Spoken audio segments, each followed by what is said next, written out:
की बातें हो रही हैं।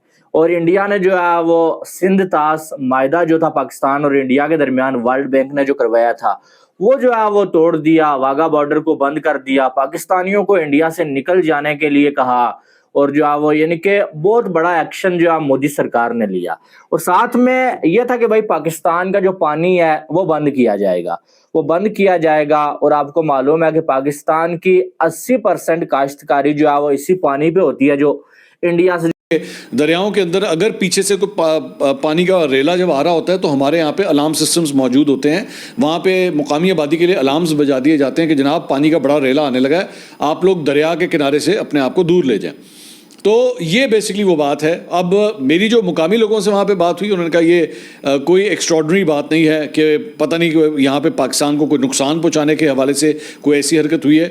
ये पानी छोड़ा ज़रूर जाता है। हाँ, ये ज़रूर फ़र्क है कि मोस्ट प्रॉब्ली उन्होंने इन्फॉर्म नहीं किया होगा, उन्होंने पाकिस्तान को इन्फॉर्म नहीं किया होगा, लेकिन अभी तक किसी जानी माली नुकसान की सच कोई इतलात नहीं है।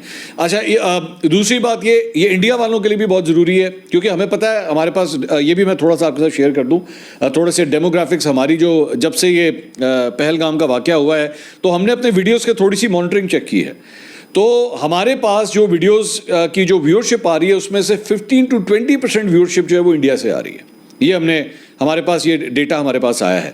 और मेरे तरफ पर वीडियो कम से कम 1 से 2 लाख लोग जो हैं वो कम से कम वहाँ से इंडिया से हमें देखते हैं। तो बहुत ज़रूरी है कि आप लोगों को भी पता हो कि भाई एक जगह पे आपके सियासतदान जो है वो बात बार बार करते हैं, पानी बंद कर देंगे, पानी बंद कर देंगे, दूसरी जगह खुद पानी खोलना पड़ रहा है, क्योंकि हकीकत ये है कि पानी नहीं रोका जा सकता, इस तरह पॉसिबल नहीं है across the border.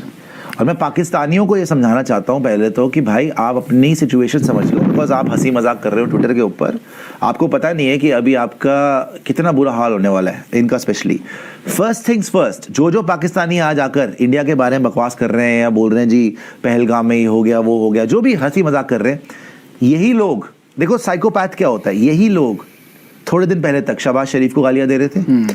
Asim Munir इनका नंबर 1 मोस्ट हेटेड आदमी था इनकी कंट्री में। क्यों?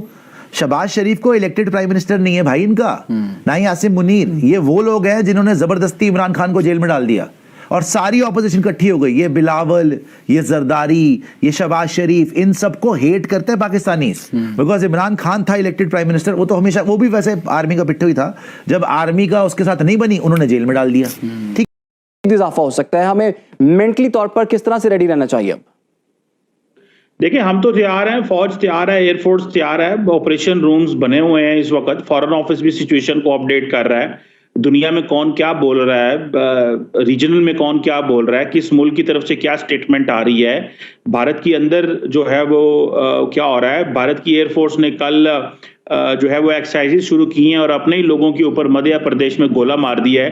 पैनिक तो नजर आ रही है। सो सिचुएशन आप देखें, हुकूमत भी तैयार है, अवाम भी तैयार है, और भारत के वाले से तो आपको पता है सारा मुल्क इकट्ठा रहता है, कंसेंसस है। तो ये तो नहीं हो सकता कि इनके जो लोग हैं, और वो भी कितने बड़े साइकोपैथ हैं कि वो खुद भूल जाते हैं कि कितने जुल्म इन्होंने पाकिस्तान पे करे, बस वो खुश रहते हैं इंडिया के ऊपर। इंडियन सिविलियंस को मार के तुम्हें खुशी मिलती है, इतने बड़े तुम साइकोपैथ हो और इनके लोग इतने बड़े पागल बेवकूफ हैं। आज शहबाज शरीफ ने आके स्पीच में फिर से वही बकवास करी कि कश्मीर इज रेगुलर वेन, हमारे जिन्ना बोल के गया था तो पता नहीं फलाना बोल के गया था, ढमकाना बोल के गया था। जो उसके, जैसे मैंने आपको समझाया, शहबाज शरीफ कोई प्राइम मिनिस्टर तो है नहीं उनका, जबरदस्ती बना दिया गया, इमरान खान को जेल में डाल दिया गया। कोई भी पाकिस्तानी ये नहीं कह सकता शहबाज शरीफ उसका प्राइम मिनिस्टर है, उनको पता नहीं है। जरदारी उनका प्रेसिडेंट है, उनको पता नहीं है, जबरदस्ती बना दिया आर्मी ने, and they hate Asim Munir. तो उसने आकर वही पढ़ दिया आज जो उनको जनरल्स ने लिख के दिया था कि सुन पुत्र ये पढ़ दियो पप्पू, उसने पढ़ दिया जाके। और उसमें वही बातें हैं जो उनके आर्मी चीफ ने 1-2 हफ्ते पहले बोली थी कि जी Hindu hatred, 2 nation theory, Kashmir हमारी रेगुलर वेन है, ये वो बकवास करी है। बट उसमें अहम बात क्या है जो उसने बोली है? पहले तो ये ख्वाजा आसिफ वगैरह फॉरेन इंटरव्यू करके ये दिखाना चाहते हैं कि जी वेस्ट को कि यार रुक जाओ, इंडिया को बोलो रुक जाए, नहीं तो न्यूक्लियर वॉर हो जाएगी। न्यूक्लियर वॉर, जब आपने पूछा ना न्यूक्लियर वॉर, कोई न्यूक्लियर वॉर नहीं होने वाली। ठीक है जी, इनके बस की वॉर भी नहीं है न्यूक्लियर वॉर, तो ये क्या ही करेंगे। वो INS विक्रांति पाक कर दिया हमने कराची के सामने, पसीने निकल गए, हालत खराब हो गई है। हम जो है वो मसले को ठंडा करना चाहते हैं। अब भारत पे डिपेंड करता है कि वो क्या इस मसले को लेकर चलता है। लेकिन अगर कुछ एग्रेशन किया गया तो हमारी जो अब की पॉलिसी है दैट इज क्विड प्रो को प्लस। 1 करेंगे तो हम 2 मारेंगे, 2 मारेंगे तो हम 3 मारेंगे। तो हमारी पॉलिसी तो क्लियर है जिसमें अच्छा डॉक्टर साहब, हम देख रहे हैं कि खित्ते में दीगर जो ममालिक हैं उनके साथ भी भारत के कुछ मामलात अच्छे नहीं हैं। चीन की मिसाल हमारे सामने है, अब हालिया बांग्लादेश की मिसाल भी हमारे सामने है, अफगानिस्तान की मिसाल भी है और एक जानिब पाकिस्तान भी मौजूद है। तो भारत इतने फ्रंट्स पे लड़ सकता है और या फिर भारत ये जो रिस्क है वो नहीं लेगा फिर इस तरह की कोई कशीदगी बढ़ाने वाला या पाकिस्तान के साथ जंग करने वाला? देखिए, ये डिपेंड करता है कि भारत की हुकूमत के मोटिव्स क्या हैं। मुझे लग रहा है जिस तरह उनको इंटरनेशनल कम्युनिटी इतनी लंबी चौड़ी सपोर्ट नहीं दे रही और जिस तरह पाकिस्तान के अभी इंटीरियर मिनिस्टर ने ये कहा है कि हम एक न्यूट्रल कोई बंदा अगर इंक्वायरी करे तो हम इंक्वायरी के लिए तैयार हैं, और अगर जाफरा एक्सप्रेस की भी हम इंक्वायरी करवाने को तैयार हैं। तो इसके बाद आपको लगता है कि इंडिया की न्यूट्रल इंक्वायरी मानेगा? कभी भी नहीं मानेगा, और ना ही वो चाहेंगे कि इंटरनेशनल कम्युनिटी के सामने अपने पोल खुलें। तो मुझे लगता है कि ये जो कुछ वो सोच रहे हैं, जो कुछ प्लान कर रहे हैं, ये कामयाब नहीं होने वाला। ये सिर्फ और सिर्फ अपने ऑब्जेक्टिव हासिल करना चाहते थे मोदी साहब, जिसमें इंडस वाटर ट्रीटी खत्म करना है। उनको पता है कि ये एक ऐसी ट्रीटी है जिसको वर्ल्ड बैंक ने जो है वो दिया हुआ है। तो उनको इस चीज की समझ है कि पाकिस्तान वैसे तो नहीं बैठेगा हमारे साथ, तो कुछ इस तरह के सर्कमस्टांसेस क्रिएट कर दिए जाएं तो शायद वो बैठे। तो वो फंस गए, कुछ की जान चली गई। लेकिन अभी जो है वो ये पानी की जो इस टाइम जो है वो शिद्दत है वो बढ़ती जा रही है, और जितना ज्यादा पानी होगा इतना ज्यादा जो है मसला जो है होने वाला है। ठीक है, इस पर जो है वो अब जो है वो इमरजेंसी नाफिज कर दी गई है कश्मीर में।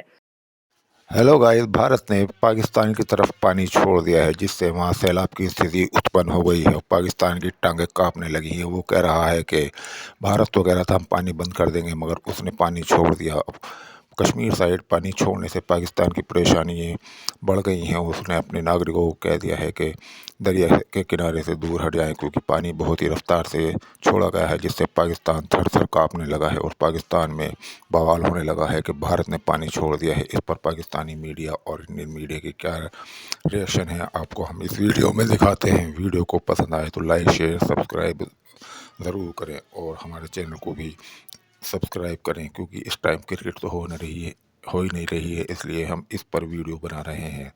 देखते हैं कि पाकिस्तान का इस पर क्या रिएक्शन होता है, क्योंकि भारत ने बहुत ही पानी छोड़ दिया है पाकिस्तान में, जो पाकिस्तान पानी को देखकर काँप रहा है कि अब क्या होगा, कैसे अपनी जान बचाएंगे हम। देखते हैं इस वीडियो में।